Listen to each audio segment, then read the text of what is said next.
Hi guys! Magandang gabi! Welcome back po dito sa Gandara sa your channel for showbiz update. Andito na naman nga po akong muli nagbabalik. Ang nagmamaganda ninyong kachismosang Kim Pao, wala na nga pong iba. Ang lokaret na si Gandara upang maghatid sa inyo ng latest update and fresh happenings patungkol kina Kim Chiu and Paolo Avellino. And para nga sa gabing ito, ang tatalakayin natin at pag-uusapan ay another award for Paolo Avellino. Yes, for Kawad Award po ito, Hall of Fame. And isa nga po si Pao sa nominado pa lang pala. So, kailangan ng tulong po natin.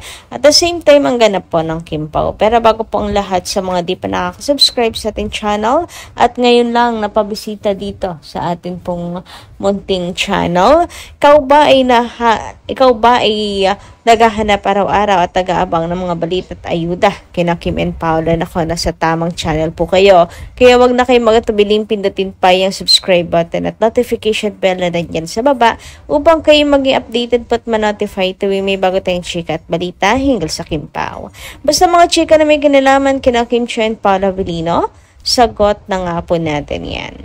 Samantala, narito naman ang mga nais nating shoutout ngayong gabi at pasalamatan. Mga ilang komento na napili nating basahin hinggil sa mga nagdaan nating balita from our legit and solid na taga-subaybay.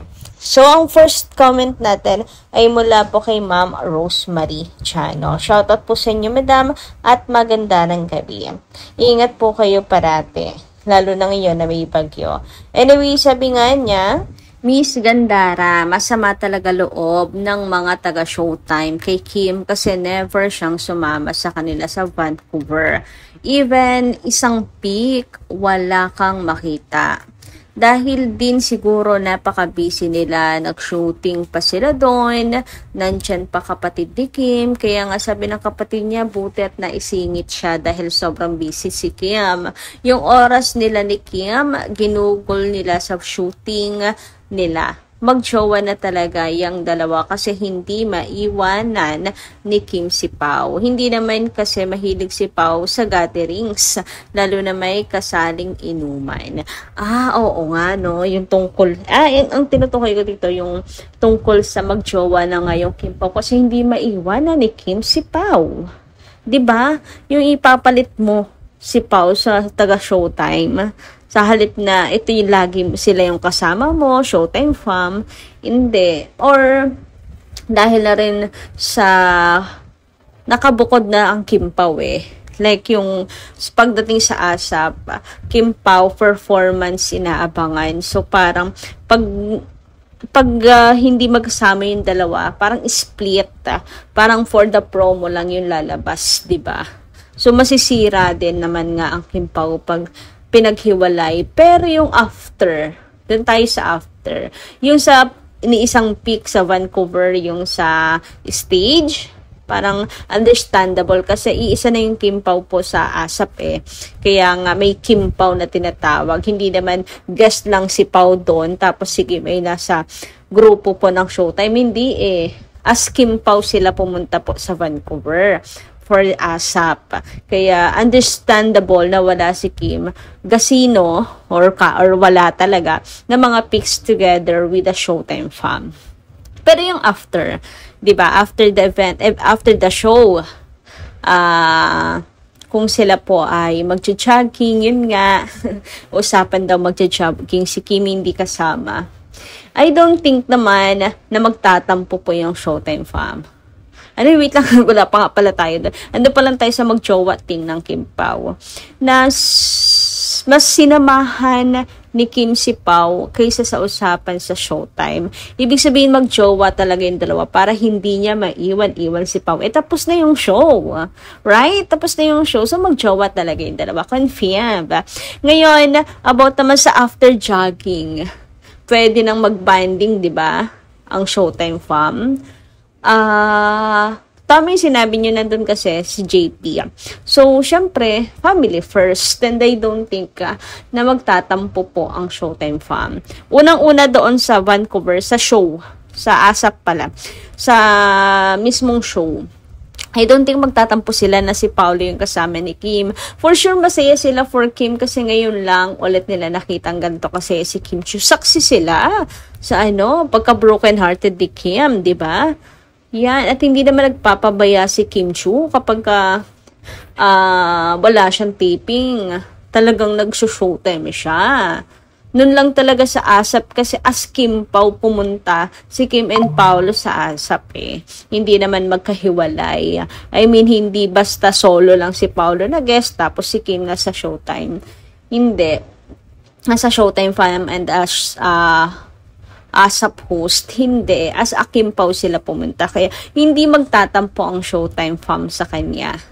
Tapos sa jogging nga, I don't think magtatampo din sila. Kasi nga, ngayon lang nakita nila rin si Kim na maging masaya after the breakup, after the heartache na pinagdaanan ni Kim.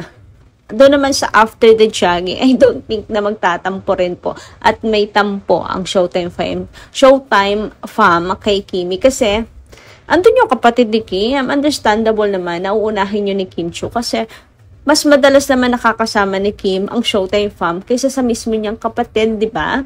Understandable yun. And may ganyang moments din ng mga host, hindi lang si Kim.